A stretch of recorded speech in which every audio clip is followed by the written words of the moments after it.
Hi, welcome to this part of my review featuring the Heavy Gear Revitalized core rulebook. This is the rulebook for the first edition.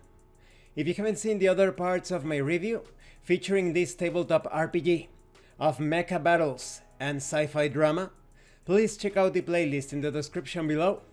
This time we are going to talk about stabilizing injuries and healing from those injuries. Need medic. To stabilize an injury, a medic must pass a first aid or medicine skill test with a threshold of 1.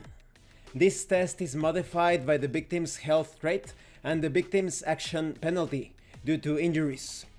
Therefore, any medic attempting to stabilize his own injuries is penalized by his action penalty twice, once as a person in pain and once as the medic dealing with messy injuries. A successful roll stabilizes one injury. Deep wounds usually are stabilized before flesh wounds. A failed roll accomplishes little and wastes 5 minutes. A fumbled roll wastes 5 minutes and aggravates the victim's injuries, creating an additional flesh wound.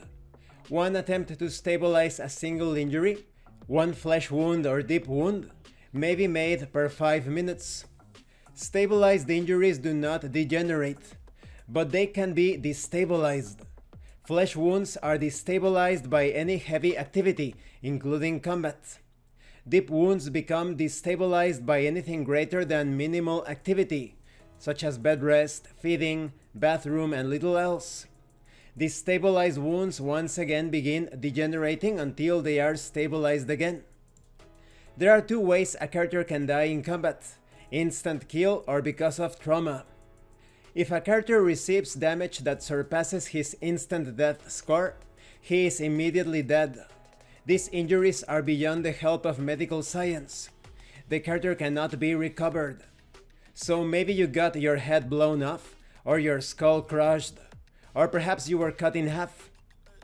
A character begins to die of trauma as soon as his injury action penalty is greater than or equal to his system shock rating.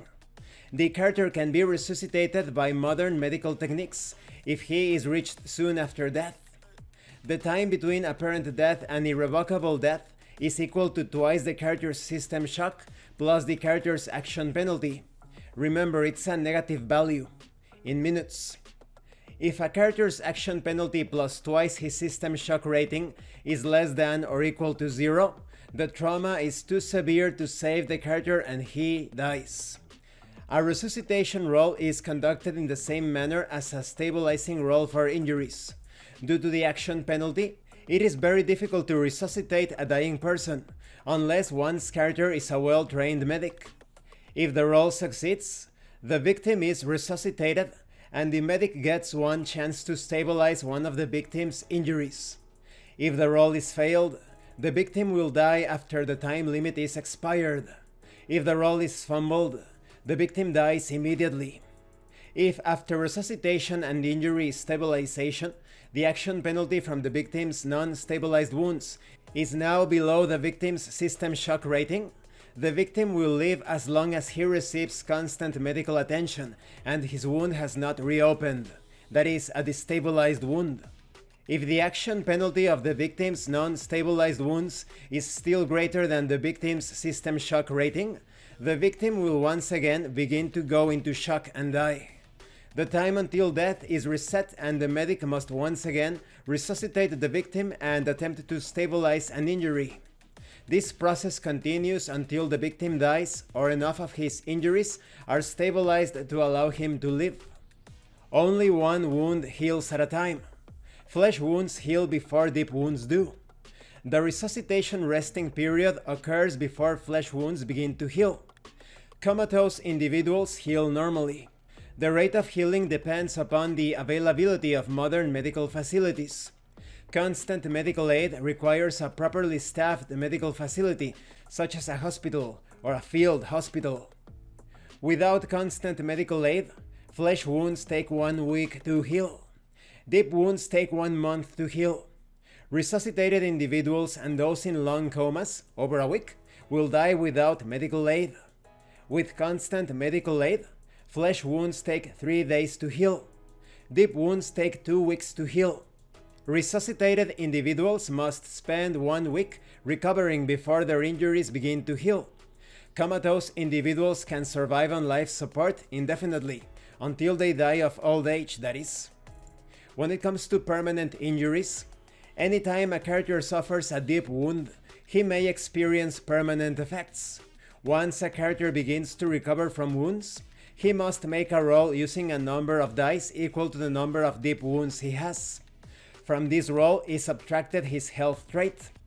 If the die result is greater than 6, permanent injuries occur. 1 roll is made on the permanent injuries table per point over 6 on the roll. If the recovery is done in a well-equipped hospital, this rule can be disregarded due to the excellent medical technology of the 62nd century. So maybe you could end up with your fitness reduced by 1, or maybe your agility. Perhaps a limb is maimed beyond use. Maybe you suffer neurological damage, with attributes such as creativity, knowledge, or perception being reduced. And this concludes this part of the review. In the next part we are going to talk about hazards. This game can get quite gritty, and it is quite easy to tell when someone is a veteran from many battles because of all of the injuries, or perhaps the many visits to hospitals. But who knows, perhaps your character gets lucky, and you end up almost unscathed throughout the entire ordeal. Thank you for watching this part of the review, and thank you for your likes and your comments. If you have any questions or comments, please let me know. And thank you so much to those of you that are going the extra mile to support the channel. If anyone else wishes to further support the channel, the information on how to do that will be in the description below. And remember, it is better to roleplay and fail in character than not to roleplay and fail as a player. Once again, thank you, and see you later.